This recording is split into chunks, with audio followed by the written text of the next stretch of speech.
We're in Sepphoris, which was a large city near Nazareth in the times of Jesus.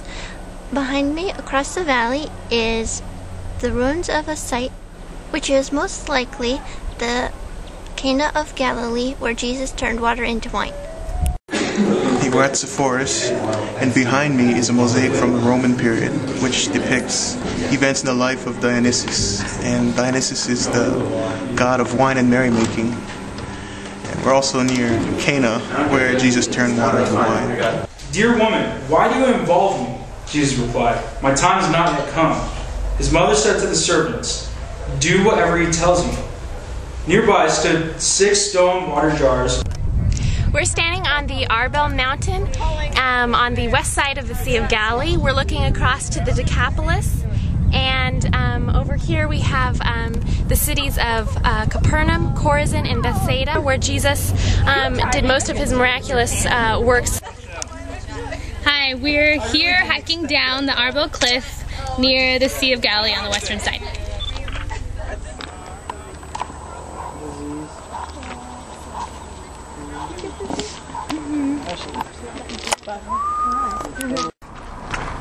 We're on the eastern side of the Sea of Galilee, the region of the Decapolis, region of the Gentiles. We're at a place where the hill slopes down steeply towards the Sea of Galilee, and it's a probable location of where Jesus cast demons out of 2 men, and they went into the swine and then into the sea.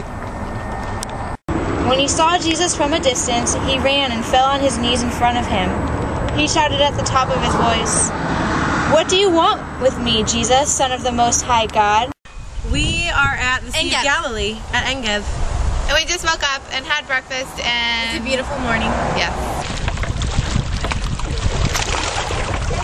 Hi, we're on the shores of Galilee, right in front of Capernaum. Capernaum was Jesus' home during his public ministry in Galilee. We're in Capernaum, and behind me you can see the ruins of a white limestone synagogue that was built after the time of Christ, but it may be built over a synagogue that he taught in here in Capernaum. John chapter 6 describes a sermon that Jesus preached in the synagogue in Capernaum. "I am the living bread that came down from heaven.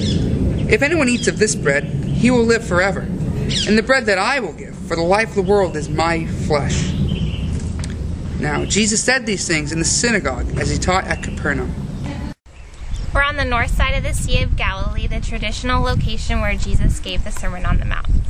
And as described in the Gospels, he was on a flat plain where crowds followed him and he ministered to them. And then he moved up to the mountain where he gave perhaps the most famous sermon, the Sermon on the Mount.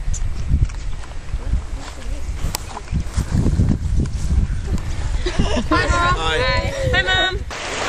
Alright, we're at the site of Tabga, which means 7, probably because of the 7 springs that converge here. It's very near to Capernaum, which would be a great place for fishermen to come.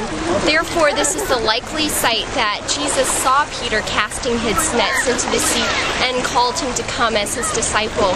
And then later on, after his death, Jesus came back here and reappeared to the disciples, and over a fish breakfast on the beach, he asked Peter if he loved him. We are at Gennesaret on the west side of the Sea of Galilee, and behind me is a first-century boat from the time of Jesus that gives us an idea of the type of boat Jesus and his disciples used. We're standing at the ruins of ancient Corazim. Corazim is one of the 3 cities where Jesus performed most of his miracles, but then condemned them for their unbelief.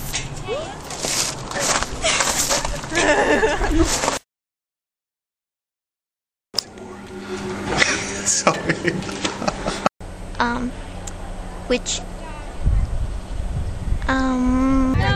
We're standing on top of Mount Arbel, and we're looking across to the sea. Okay, well, let me start over. In John chapter 6, Jesus preached a sermon in this synagogue.